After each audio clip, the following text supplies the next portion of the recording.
मैं Faizan Shaukat, Lucknow point news Lucknow. हमारे साथ आज फरीद अहमद साहब बनारस से आए हैं, तशरीफ़ लाए हुए हैं। ये सूफ़ी ऑर्गेनाइजेशन के सदर हैं और मानव सेवा संस्थान के भी सदर हैं। मैं इनसे कुछ चीज़ें पूछना चाहता हूँ, ये जो है कौम के लिए क्या कर रहे हैं, जनाब फरीद साहब।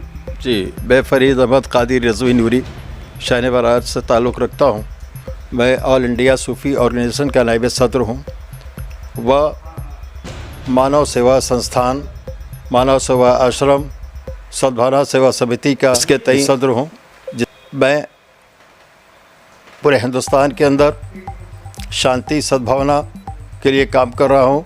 Unity with in diversity, diversity with unity को मैं चाहता हूँ कि हमारे सारे लोग हिंदुस्तान में फर्स्ट वी आर इंडियन और एक हिंदुस्तानी को आपस में मिलजुल के रहना चाहिए। उसके अंदर ना तो धर्मांतरण की बात आनी चाहिए, ना तो हम फर्स्ट वी आर इंडियन, इसलिए हमको हिंदुस्तानियों की ही बात करनी चाहिए, भारतीय होने की ही बात करनी चाहिए। और दूसरे मैं बुनकरों का भी नेता हूँ शहर बनारस में। इस वक्त बुनकरी के कारगार पे हैं बुनकर ब्रदर, इसके लिए मैं काम कर रहा हूँ किसी तरीके से इनका उत्थान हो जाए। मैं यूपी गवर्नमेंट और सेंट्रल गवर्नमेंट से मैं ये मांग करता हूँ कि लॉकडाउन के अंदर इनकी कमर बिल्कुल टूट चुकी है। न ये तो इनको आर्टिज़न का दर्जा मिला है, ना तो इनको मजदूर तक का दर्जा नहीं मिला है।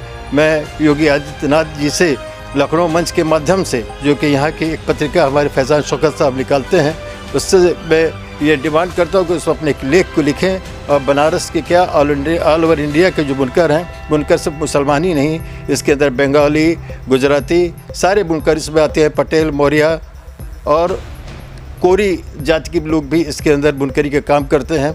ख़ासकर मुस्लिम बाहुल्य हैं चूँकि, इसलिए बनारस से रिलेटेड ज़्यादातर मुसलमान इसके अंदर शामिल होते हैं, इसलिए लोग उसको मुसलमानों का ही ये बुनकरी के काम समझते हैं। ऐसा नहीं है।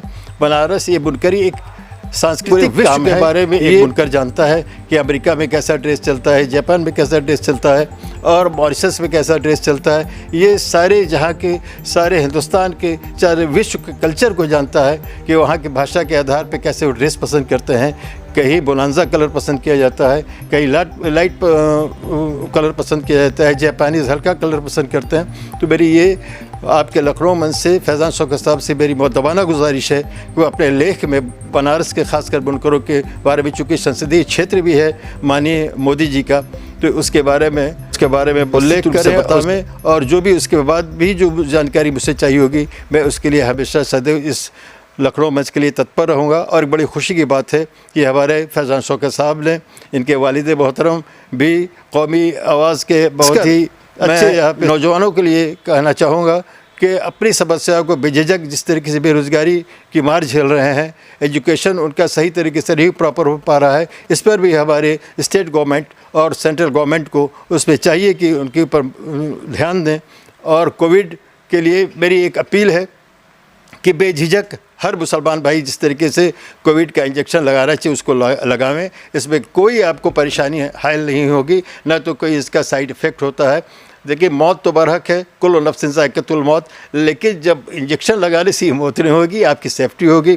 और मेरी दोबारा अपील है तमाम हमारे हिंदुस्तान के मुस्लिम भाइयों से, जो लोग इससे कुछ गुरेज कर रहे हैं, उनसे मेरी ये गुजारिश है कि अब ये टीका वैक्सीनेशन का जो कार्य चल रहा है, हमारे मोदी जी जो चला रहे हैं, बहुत अच्छा काम है, उसको तत्परता से इस पर शामिल हो, अशाना बशाना मिलकर इस प्रोग्राम को कामयाब बनाओ। एक सवाल और, क्या आप बुनकरों के लिए काम कर रहे हैं फरीद अहमद अंसारी साहब, क्या आप मोमिन अंसार सभा में भी कुछ काम कर रहे हैं? मोमिन अंसार सभा के लिए कि ऑर्गेनाइजेशन यहाँ काम कर रही है, मैंने देखा है, और अच्छा काम कर रही है बुनकरों के लिए। आपके बारे में या आपका उससे कुछ ताल्लुक़ है क्या? जी, मोमिन अंसार, मैं नूरी सिल्क हैंडलूम कोऑपरेटिव सोसाइटी मेरी है, जिसका मैं सभापति भी हूँ। और मोमिन अंसार ये मैं तो ये कहूँगा कि इस सभा को और ज़रा इसको विस्तृत करना चाहिए, इसके अंदर दलितों को भी जोड़ना चाहिए। इसके अंदर जो दलित हैं और अपर कास्ट हैं और बिल्कुल पेनीलेस है, उनके पास पैसा नहीं, उनको भी इस संस्था में जोड़ना चाहिए। इसको आर्थिक आधार पर इस सिर्फ मोमिन अंसार के नाम पे ही नहीं, जिस तरीके से और दीगर पार्टियां जो अपने अपने उसको चला रही, इसमें लोगों को शामिल करना चाहिए, मजदूरों को शामिल करना चाहिए। उसके लिए काम मैं कर रहा हूँ और इन लोगों को एक करने का भी काम मैं शहर बनारस करता हूँ। जैसा कि मुझे पता लगा है, मोमिन अंसार सभा के बारे में गैर राजनीतिक संगठन है और सिर्फ बुनकरों के लिए काम कर रहा है, तो उसमें बुनकर की कैटेगराइज क्या है? अब देखिए, बुनकरों की कैटेगराइज सबसे जो परेशानी की बात है, जो हैंडलूम वीवर्स हैं उनकी पोजीशन बहुत अत्यंत दयनीय है। और पावरलूम के जो बुनकर हैं, जो जिनके 10 करके चलते हैं, 50 करके चलते हैं, 100 करके चलते हैं, तो उनके अंडर में जो बुनकर काम करते हैं उनका तो जीवन यापन हो जाता है। लेकिन जो बुनकर हैंडलूम का काम करते हैं और सेल्फ जो काम करते हैं उनको दिक्कतें दरपेश आती है। लेकिन हालांकि जो उनके ऊपर जो ग्रस्ता हैं, जो उनसे काम करवाते हैं, काफ़ी ध्यान रखे हुए हैं। मैं पुनः स्टेट गवर्नमेंट और सेंट्रल गवर्नमेंट से मैं गुजारिश करता हूँ कि इनके लिए भी एक पैकेज दिया जाए, मुफ्त बिजली वगैरह का जैसे किसानों को देने का प्राविधान है।